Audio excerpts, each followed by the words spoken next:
Oh, shalom, my friends. Shalom, my enemies. This is your old pal, Rabbi Sol Solomon, founder and spiritual leader of Temple Sons of Bitches in Great Neck, New York.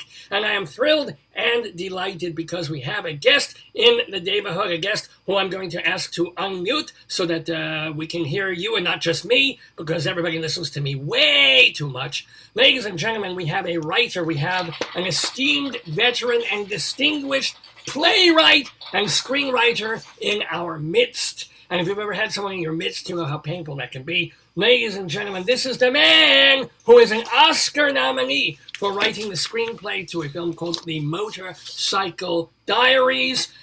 Is about Che Guevara. I call him Chai Guevara. That's just my personal choice. He is, by the way, the very first Puerto Rican person ever nominated for an Oscar. So mazel tov on that.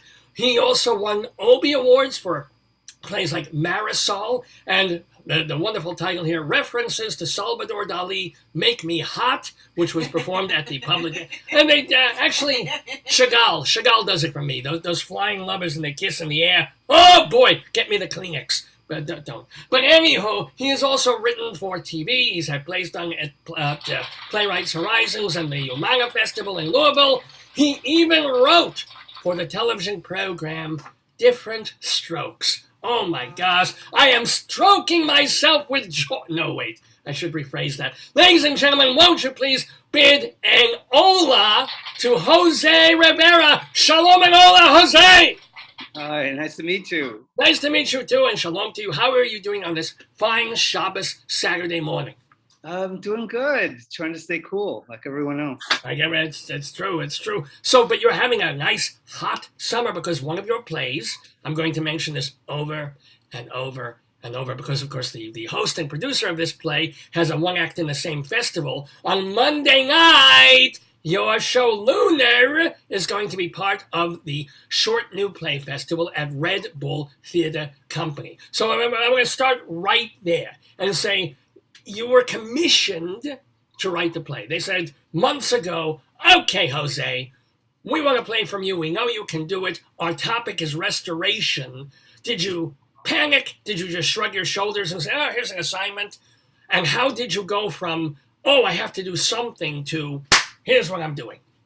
Yeah, that's a great question. I mean, my dad was a janitor and a gardener and a taxi driver. And so I grew up with a real working class kind of work ethic, which is you have a job, you do it, you don't fuss about it, you get it done. And this commission was sort of like the same thing. I gave myself a certain amount of time to finish the script. And, I always view writing as a form of just labor, as opposed to like mystical, it's not a mystical, magical thing that you do. It's work, it's hard work, and it's good work. And that's how you should read some of the stuff I've written. And but it's funny that you mentioned that writing is just work and not magic, because you are fairly or unfairly known in your plays for magic realism, or as you prefer the term, mad realism. So we'll get to that too. But I'm sorry, you were continue. So you knew you had to do the work of writing a play. And yeah. And I really like that theme of restoration.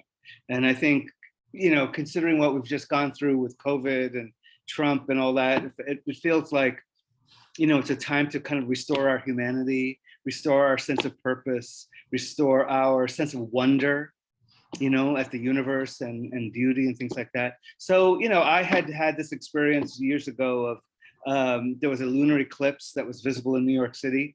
And I went out to, I was living in East Village, and I went out to Tompkins Square Park and sat in the basketball court and watched the lunar eclipse with a lot of strangers. And it was kind of a beautiful moment because we didn't know each other, but we all had the same kind of reactions of, when the clouds covered the moon, we were all angry and pissed off. And then when the clouds parted and we saw the eclipse, we were all kind of awestruck. And that experience always stayed with me. So I wrote this play based on that experience. And, the play is about 5 friends who live in Bed-Stuy, and they're 2 Black kids, 1 white girl, 2 Latino kids, and they're all friends and really close friends. And they come together to watch the eclipse. and it kind of, the play restores their sense of wonder, because they're kind of they're poor, they're marginalized, they struggle with just survival, and the two things they have is they have intense love for each other. There's a lot of hugging in the play, a lot of play fighting, a lot of making fun of each other in a nice way, and they have this sense of awe and beauty, and both those things are restored. Now, when you were writing this, though, you knew that this play would be done like all the others, virtually on Zoom and little boxes on the screen. So you're saying that, that unlike the Seinfeld thing, there is hugging, there is touching, but how are you conveying it, or is there a narrator going, they hug, they touch? Yeah, there will be somebody reading stage directions. So like when they play fights, which they do a lot of, that will be read. But the actors themselves are so good that they will actually be doing some physicalizations of it, even though they can't touch. You'll get the idea. And are they all are they playing age? I mean, do you have kids, or are you older playing younger, or what? Yeah. The roles are written for teenagers, but it's intended that they be played by adults. Oh, yeah. So it element. Yeah, it heightens the theatricality of it. It gives it makes it already a slightly unreal experience. And so, yeah, we have actors, probably they're all in the, I would think, early 30s. Right. Yeah. 20s, 30s. I mean, there's a pool of actors who are all appearing in the different plays. So probably one or two of yours are in one or two, and David Lefkowitz's play, Restoration Playhouse. You'll see them, and they're playing something in yours, and then they're playing something in his. Actors are amazing that way. I like. Yeah, they are. Yeah. I know one of them pretty well, a good friend, and I know she's in 4 plays, and she has to be a Cockney girl in one play, and then a theater critic in another, and then inner city kid in my play. Excellent. And you were at the rehearsal, I assume, either Thursday or Friday. It went well. You were. Did you quell? Were you like, they got it, or were you like, they'll get it? Well, it's unfortunately a very fast process. I think it would be nicer if there were more time to rehearse. But I thought for a cold reading for the first time, they did beautifully, and then they did it again, and they were even better the second time. Yeah. And then they'll have tech. They still have a Monday afternoon. How would I know this? I don't know. Dave tells me things. You're a theater guy. At heart, you're a theater guy. This is true. I've done Shalom Damn It. You've done dozens of plays and things. Did you know when you were a little tchotchke, a little child, that you would be a writer? It's funny. I was always writing, but I didn't know there was a profession called writing. And at one point, how you always want to be better than your dad? It's just sort of a thing that I'm an oldest son. And so my father used to drive a taxi. So I thought, when I grow up, I'm going to drive a bus, because a bus is bigger than a taxi. So that was my ambition for a long time. I didn't know what writing was. I just did it instinctively.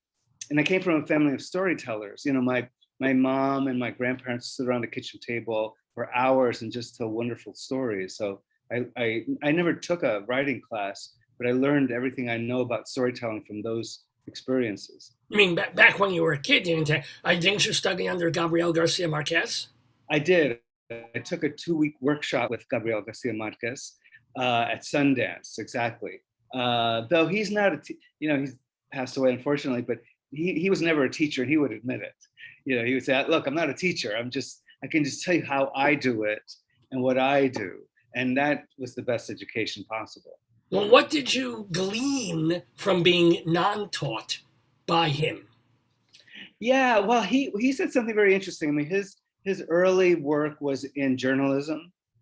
And so he says he would approach writing a novel the way a journalist would approach writing an article, which is he could verify everything, he can prove everything, and everything that happens in his novels happened. And so he would say there isn't a single metaphoric word in his novels.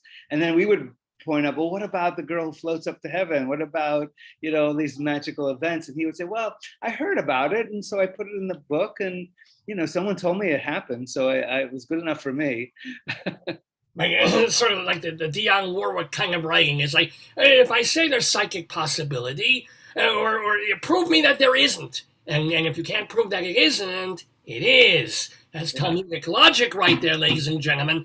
We're talking with playwright Jose Rivera. Now, you're American for sure. You identify as Puerto Rican, but you moved when were you 4 years old when you? Yeah, about 4. Yeah, What do you remember about Puerto Rico, if anything? Yeah, not a lot. I remember lying in a little bed surrounded by a mosquito net and watching a spider crawling across the top of the bed, right over my head.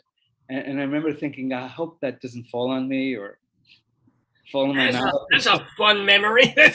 Anything else you remember about Puerto Rico? It's Puerto Rico, and it's sort of like there's so many animals. I remember, coming across a centipede on the ground and a dead calf. I mean, we grew up in a countryside, so that was the kind of memory I had. Were you happy to get out? Well, it's funny. I know. I thought it was beautiful, a lovely. I mean, what did I know? I was 4, but it did fill me with a love of nature, and a feeling of like connection to nature, and that really helped. And we moved out to Long Island and this was in the '60s. And the island itself back then was still forested. There was still peach orchards, and we had a dirt road in front of our house. And so it was a kind of a replica of Puerto Rico for us. Well, I hope there weren't dead calves in the middle of the road there, but the occasional centipede you would find. Yes. I remember salamanders and blue jays and stuff like that. Blue jays we still got. Salamanders not so much. Unfortunate. But bunnies. Sometimes the occasional turtle will get a new now and again, or an old new. Yeah. Are you in Long Island? Yes, lovely Great Neck, Long Island, which is where the temple is. Temple Sons of Bitches in Great Neck. Yes, we have a very small congregation, but they're tremendously angry. So we're talking with Jose Rivera. So let me ask you, in that moment that you went from being like not realizing that writing could be a profession / vocation as opposed to a wonderful hobby, what was the first thing that you wrote as a writer? Yeah. I mean, I wrote a play in high school that we produced. I directed it and produced it with some friends. We put it on in the theater at the high school, and that gave me a taste of something that I had never lost, which is this love of having this communal experience with an audience, and having a bunch of people reacting to something this group of actors is doing. And that kind of energy between the audience and the performers just became sort of infectious. And I kept writing plays, and I wrote 4 plays in college. But were you in a program for college writing or taking elective courses, or what was your major? What were you actually studying? Yeah, I was a major in English and theater. Oh, all right. Yeah. But there were no playwriting classes, and I just did this on my own. And I raised money, and I put up the plays, and I directed them, and I had virtually no support from the theater department. And sort of nice. What theater was? What college did you go to? Denison University in Granville, Ohio. See, this is why nobody has heard of it. They have going to be an Oscar-winning writer there, and it's like, we're in a theater department, but we don't really do theater. We're not really interested in actually doing theater. No, it was very funny because when Dave was going to New York University years and years ago, there was a schism, there was a split between the writing department and like the circle and the square, the acting program, and you couldn't use the actors in that program, in the acting school of NYU, to be in your little plays and screenplays and your short films and stuff. It's like, oh, don't touch them. They're in an incubator. They can't appear in anything while they're in school. Once they graduate, go ahead. And it was just really stupid to me, to Dave. Not to me, to Dave.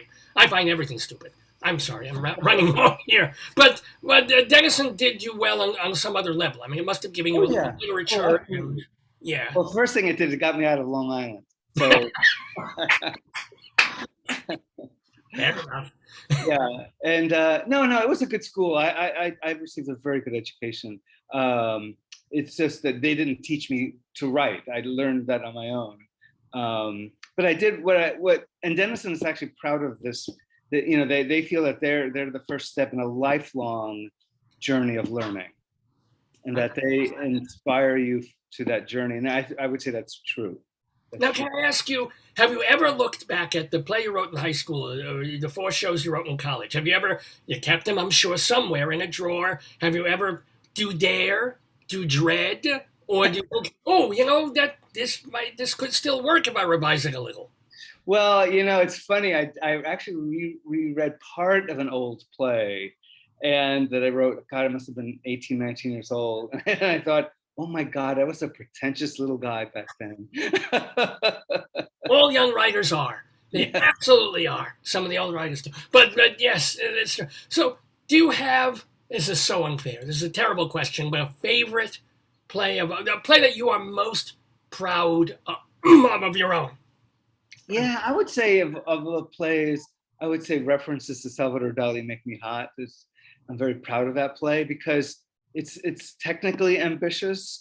It's emotionally ambitious. It's political, and I think it's one of the few times where I had a series of goals and I hit all of them in the same play. You know, and so I'm very proud of that play. I'm proud of them all. They're all my children. You know. Since you mentioned that particular one, what I'm curious about is while you were writing it, you were going through marital issues, and I think it led eventually to a divorce or something Yes, like that's that. correct. Yes. So Absolutely. was it cathartic to write? You know, because you wrote through it and you had a catharsis by writing it out and getting it out of your system. Or it doesn't work like that. You end up writing it and you're still stewing over all the shit. Yeah, you kind of are. Yes, yeah, yeah. I mean, it was good to write it because it helped me work out some issues, you know. And I didn't want to write a divorce play, you know. I wanted to cleverly disguise it and make it a metaphor. But yeah, no, it was helpful to actually sort of put the issues down in black and white. And you know, I always tell, because whenever I teach writing myself, I tell writers that, you know, writing is a great way to tame the chaos in your mind, you know, to give it a structure, to put it in letters. And that is very helpful therapeutically. And it did some of that for me, I would say. Now, I have to ask, since you were going through this rapprochement with the missus at the time, did she ever see the play? Did she read the play? Or did you sit there when she was in the audience and go, oh, I don't want her to see this passage? Yeah. No, she didn't see the play. We were pretty far along by the time I wrote the play. You know, I don't think she may have read it somewhere along the line, but I don't think she ever saw it. Now, are you remarried? I know you have kids. What is your situation? Yeah. Well, I'm a two-time loser in the sense that I'm twice married, twice divorced. So yeah, but I do have 2 great kids, you know, who are in their late 20s, early 30s, and they're awesome people. Are they all in writing, art, entertainment, or are they driving cabs that are bigger than the ones that your father did? Yeah, yeah, they're writing. Their movies actually win Oscars. No, they're both academics. My daughter's I feel very sorry for you. That's professor. You must show us so ashamed. Yes. No, the Yeah. teachers say this is great. Yeah. Yeah. No, they're so damn smart. They just kill me. I love watching how their minds work. And yeah, my son is getting a PhD in San Diego, and my daughter teaches writing in a college in Utah. Oh, McMazel, that's a congratulations. I mean, that's wonderful. Now we're talking about, you know, I'm hitting on this, your wife not seeing the play, and because she might have a certain reaction. There's a story you told in another interview about an audience member's reaction to what might be your best known play. Is it not Cloud Tectonics, the other one called Marisol, which was done all over the place in the early and mid 1990s.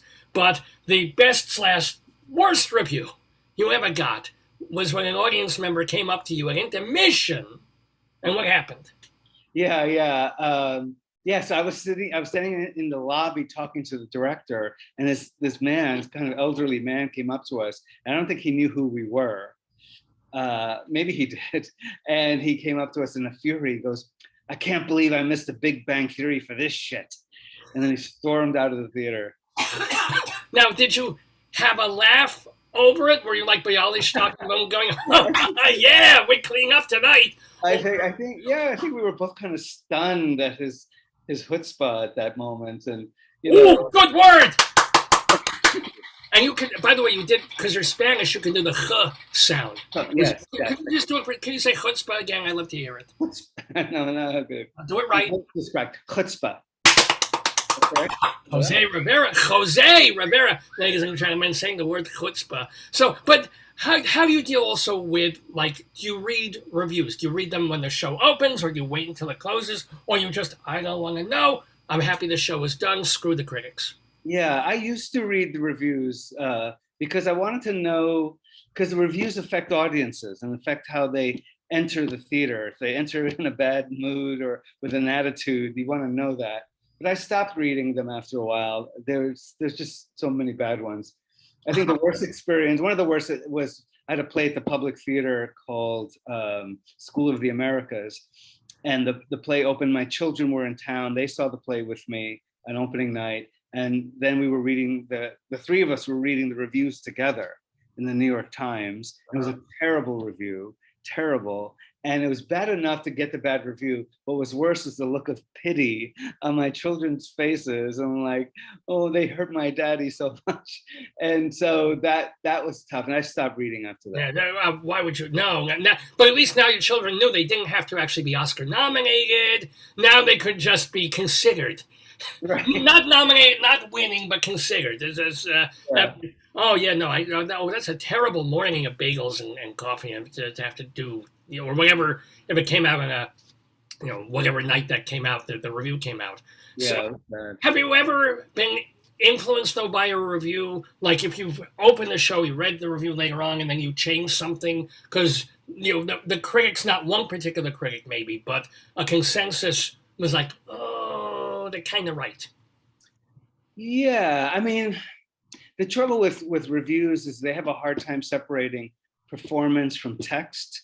So a performance or a production may be flawed, but they don't know where to place the blame, so they place it right on the playwright. No, I don't know. That's a really good question. I'll have to think about that. I mean, when I was reading reviews, I was I wanted to learn.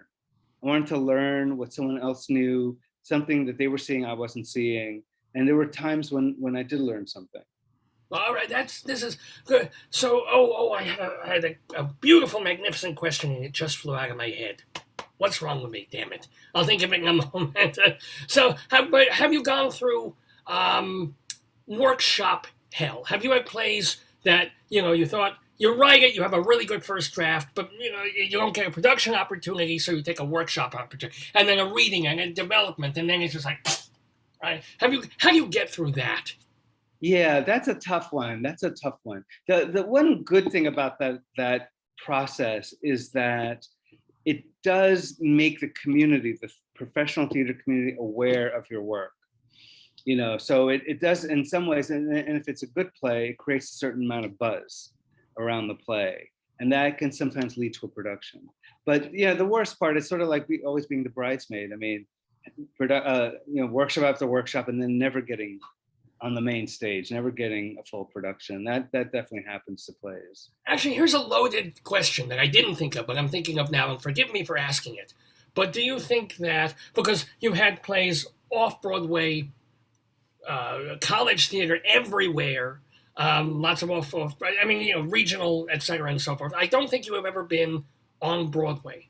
Do you think now you might have a quote unquote better shot because maybe people shied away from a name like Jose Rivera 10, 20, 30 years ago, but now maybe it's like, oh my God, no more white people. Let's get Jose Rivera on.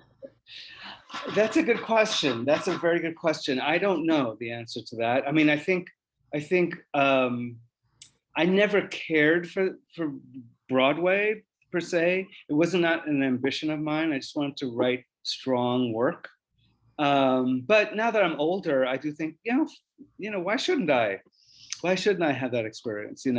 And not that I write more commercial plays now, but I do think of wanting that level of success, whereas before I didn't care really, but now I do, and I think it's just sort of being older and wanting to leave a legacy and that kind of thing. And no, it would be nice. I would welcome the opportunity. Well, speaking of success, there was that moment you had your not just theater moment, but that Hollywood moment when you got the gig to write the diary, the motorcycle diary, excuse me, right? It was very well received. I don't know if you read the reviews on that, but a lot of critics thought it was an important piece. And you were Oscar nominated. Did you feel at that moment, okay, they're going to give me the next Marvel superhero movie? I mean, Yeah, no. I knew I would never get that kind of movie. I just, no, but it all came. It's such a shock because this, being a screenwriter is a strange profession. For 14 years, I wrote a screenplay a year, at least one screenplay every year, and none of them ever got made for 14 straight years. And so I thought, well, that's screenwriting life. You write and no one ever sees it. were they optioned and just not made, or Yeah. not? Oh, okay, yeah. They were optioned, or I was hired to write a screenplay, or I was hired to do a rewrite of a screenplay. That kind of thing. They were assignments, and but I was writing plays, thankfully, that were being produced, so I was at least happy on that score. But I kind of was resigned to never having a film produced. And then I wrote the Motorcycle Diaries, and I was working with Walter Salles, the great Brazilian director, and he was very inspiring. And I found my best screenplay, and lo and behold, it got produced. And it was a shock to me. Wow. I remember the day Walter told me we're making the movie, and I said, like, with actors, the camera, A Zoom movie. There'll be someone reading the stage directions of the screenplay, and they're going to be a one night only. But we'll rerun it for 3 days on what was Arts and Entertainment Channel or something. Yeah, puzzle, of course. So the joy of it wasn't even probably the Oscar. It was just, oh my God, I've got a movie with my name on it. Yeah, no, it was shocking. And Walter, who didn't really work in the American film system, was much more open to having the writer be part of the process. So I went to Argentina with Walter. We rehearsed the screenplay with the actors. I was part of his post-production process. So I sat in the editing room with him, and it was great. Most writers never get that experience. No, they were, even David Mamet kind of resigns himself. Once it's out of my hands, they'll get other writers to pile onto it. They'll cut, they'll chop. They may ask my opinion on a line, but I'm taking my $1 million and just I'm going to write a play now. Write some conservative stuff or what have you. So, but also, I have to ask, because you also wrote for television.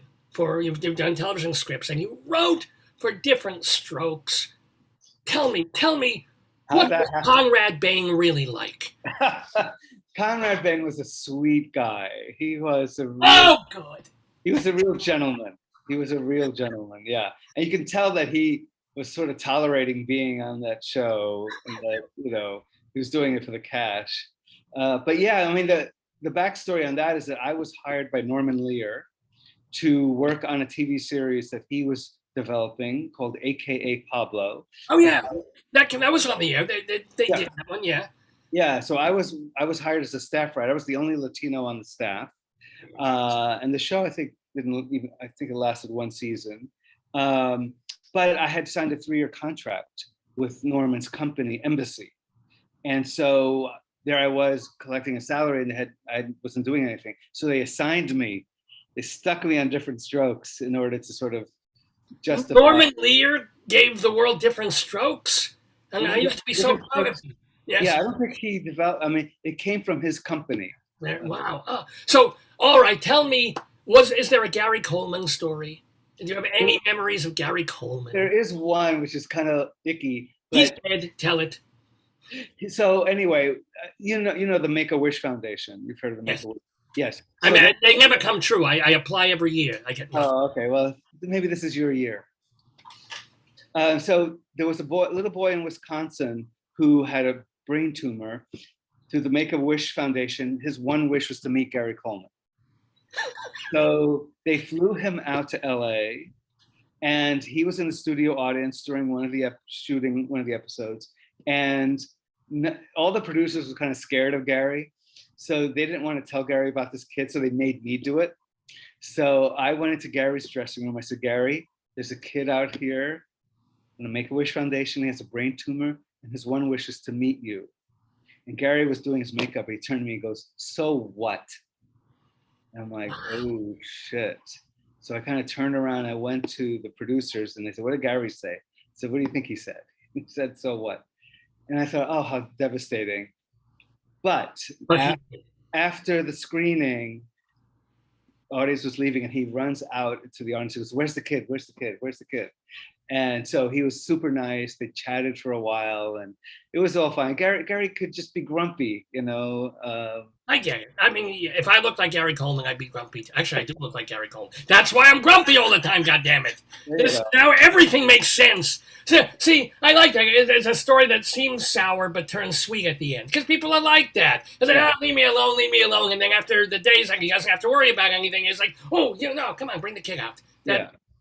See, overall, he's a mensch. I like this story a lot. Yeah, no, I think too, because I caught him right before the show. I think he was still memorizing his lines. He didn't want to be bothered. But when the show was over and all the pressure was gone, he became a nice person.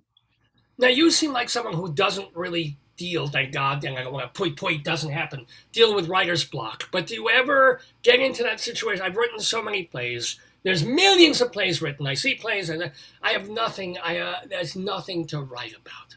Do you ever get into that? When, you know, the white page syndrome? Yeah, I mean, I sometimes know I don't have it. So I'll wake up in the morning and I'll think about writing and I go, you know what? It's not there today. I don't have it today. Whatever that is. I can't hit the fastball today, you know? And so I just do something else. I'll read, I'll take a walk, I'll go running, I'll do something else to just get some inspiration. Because it's sort of like the gas tank is empty. You know? It happens, right? But you do kind of make sure that you write a certain amount of, especially if you're on deadline, a certain amount of hours every week instead of, you know, so one day you miss, you'll do 3-4 hours the next instead of 2 or whatever it is. Basically, yeah. Some writers like to do it by pages. They want to write 10 pages a day, whatever it is. No, I do it by time. I hit for 4 to 6 hours a day. That's wow. And how much do you have to put into the business of being a playwright and screenwriter? You know, it's love. You set aside hours, you go into your world, you create your characters, but then it's like, all right, gotta call the agent. Did I get this check? Did I do this? Or what do I apply for? Who's looking for my plays? Right, yeah, there's definitely a lot of that kind of thing that has to get done because the plays don't market themselves, they don't sell themselves.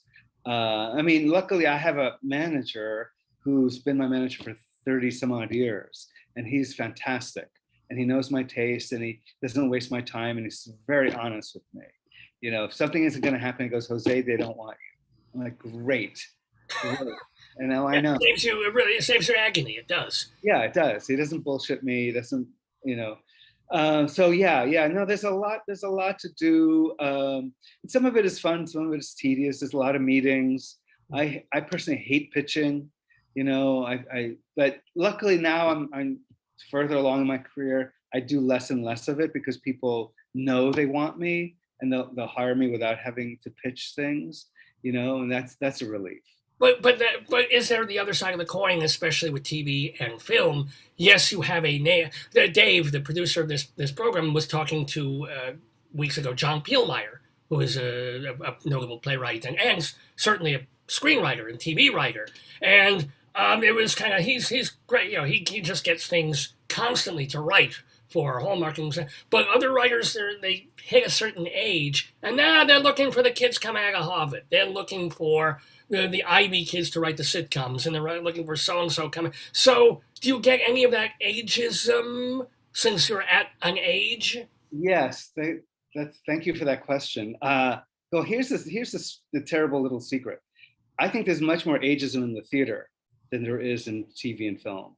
I find that the theater is always looking for the next kid out of Yale, the next kid out of Juilliard, and that the theater artistic directors want to hang out with the cool 30-year-old kids, and veterans like me have a harder time, I think, getting our plays produced. And I can name you several writers in that condition. Ironically, I started to work much more after the age of 50 in Hollywood. I've got more work now than I've ever had before, and I'm 66. Oh, yeah. So it's. Hold on, I'm getting a pen. Who's your agent? I give them a call. And I even have look, I have my dignity pen from the funeral parlor. So it's a Oh, I good love one. Look at that. that. Yes. So I that, love- the name of the phone. You'll give it to me later. But, Yeah. Good guy. His name is Rick Berg. Great guy. oh, put a word for me. Okay, Rick Berg. I am actually writing this down because I'm desperate. But anywho, we have been having a wonderful chat. I'm going to ask one last question of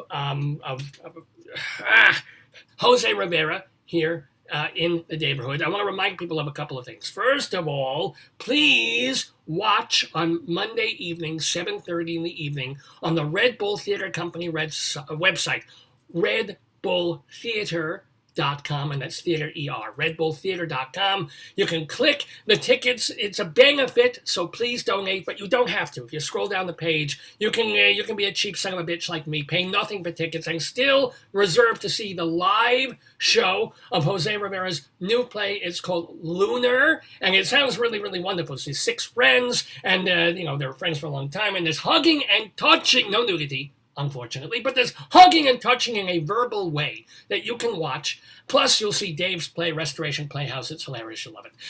By the way, it's a really good play. I read his play. It's excellent. Oh my God! Oh, I'm blushing. Give it to your agent, goddammit. What are you telling me for? Seriously, I'm sorry. And if you miss, though, if you miss on Monday night, they're going to replay. You can reserve the stream up through the 16th of July. You can still donate. You can still watch. So go, please do so. Now, also, Jose Rivera, where can people see something that you've written either for TV or film, or is there a regional production of something you're doing now that they're opening theaters again? Yes, I mean, there's going to be a regional production at Trinity Rep, in Providence, of a play of mine called Sueño, which is an adaptation of the Calderon play Life is a Dream. And I'm sorry, where was that again? It's Trinity Rep. Oh, in Rhode Island, right? Yep. In Providence. Yep. And is it in July or August or when? It's actually probably a year from now. Oh, okay. So we're talking. I'm talking like over the next couple of weeks. Is there other places? No, not really. I mean, there's several Zoom productions through colleges, but the theater is just gearing up now. I mean, it's going to take a while for people to get on stage. Sure. Well, yeah. Sorry. Please. Well, I was going to say, I did this last year. I wrote an episode of a TV series on Showtime, and oh my God, I'm blanking on the name. It's Diff'rent Strokes. No, not Diff'rent Strokes. It's, anyway, but yeah, it was It's called City of Angels, and it's just a wonderful sort of like 1930s noir kind of set in LA, but there are these demons and literally Nazis are in the series. You had me with the word Nazi. Anything Jewish Holocaust, bring it right to me. Yeah. Well, the thing is that in the 30s, the American Nazi Party was quite active in Los Angeles. Oh yeah. They literally had parades. They had a rally in Madison Square Garden in New York too. Huge rally, exactly. So anyway, this series deals with that period of LA history. So that's a recent piece. And it's available on Showtime for Showtime subscribers. This is great. So, folks, Jose Rivera. Last really quick question, because I know you have to go. We'd love you to come and stay and play the trivia game with Dave, but I know you have to go. But you wrote a play called God Stuff. And I have to know, I'm a rabbi. What the hell? What was that about? Is that God? It's a short play. And so God has created all these animals, rabbits, and and they're lovely. God's very happy with them. But he realizes that none of them appreciate beauty. And that's why he creates man. He creates man at the end of the play so that men and women can watch a sunset and go, oh my God, that's beautiful. And so I want to read is there a place where people can read your work, like a download? I mean, I know it's copyright stuff, but is there a repository or a website for you? I mean, I've got a publisher who's published, a dozen of my plays, Broadway Play Publishing Company. That would be the best location. Broadway Play Publishing. Yeah. And also, not just reading, but going to see either Monday night from Red Bull Theater Company or a year from now in Trinity Rep, where all these colleges are doing work by this delightful and talented man, Jose Rivera. It just remains for me to thank you so much. Wait, I've forgotten the Spanish word for thank you. Gracias. Muchas. Wait, hold on. I got mucus grass. Muchas gracias to Jose Rivera. Much continued success and more writing, please, from you. Thank you for being with us. It's great to meet you. Shalom to you. Adios. Oh, Jose Rivera. Oh, Jose Can You See is the name of this program. And you know who you'll be seeing in about 30 seconds? Dave, the host of this program. Dave's Gone By.